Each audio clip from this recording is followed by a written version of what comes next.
4 അച്ച് ശർക്കര 1/2 ഗ്ലാസ് വെള്ളമൊഴിച്ച് നന്നായി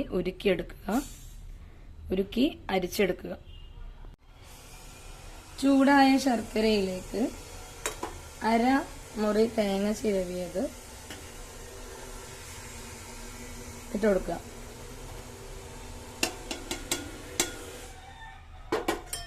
ഇട്ട് കൊടുത്ത് നന്നായി വിളയിച്ചെടുക്കുക. നന്നായി ഇളക്കി കൊടുത്ത് ശർക്കരയിൽ ഈ തേങ്ങ നന്നായി വിളയിച്ചെടുക്കുക.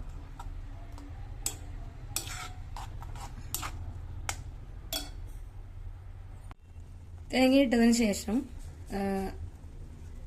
ഒരു നുള്ള് ഏലക്കാപ്പൊടി ഇട്ട് കൊടുക്കുക. ചൂടായ ചട്ടിയിലേക്ക് 5-6 പഴം 4ആയി നീളത്തിലരിഞ്ഞ് 2 സ്പൂൺ നെയ്യ് ചേർത്ത് നന്നായി പഴം വാട്ടിയെടുക്കുക.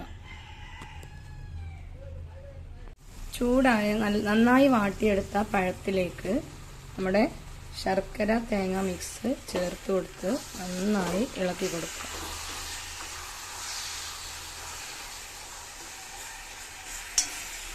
നന്നായി യോജിപ്പിക്കുക.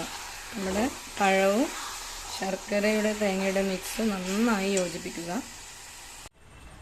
തേങ്ങയിൽ നന്നായി വിളയിച്ചെടുത്ത നമ്മുടെ പഴം വാട്ടിയതിട്ടിട്ട് ഒന്നുകൂടെ വിളയിച്ചെടുക്കുക. അടിപൊളി പലഹാരം ഇവിടെ റെഡി ആയിട്ടുണ്ട് കേട്ടോ. വളരെ ടേസ്റ്റിയാണ് കഴിക്കാനായിട്ട്. കുഞ്ഞുങ്ങൾക്ക് ടിഫിൻ ബോക്സിലാക്കി കൊടുക്കാനും വളരെ എളുപ്പമാണ് കേട്ടോ. വളരെ 10 മിനിറ്റിൽ റെഡിയാക്കാവുന്ന നമ്മുടെ പഴം വെച്ചിട്ടുള്ള ഈ സ്നാക്ക് റെഡി ആയി കഴിഞ്ഞു.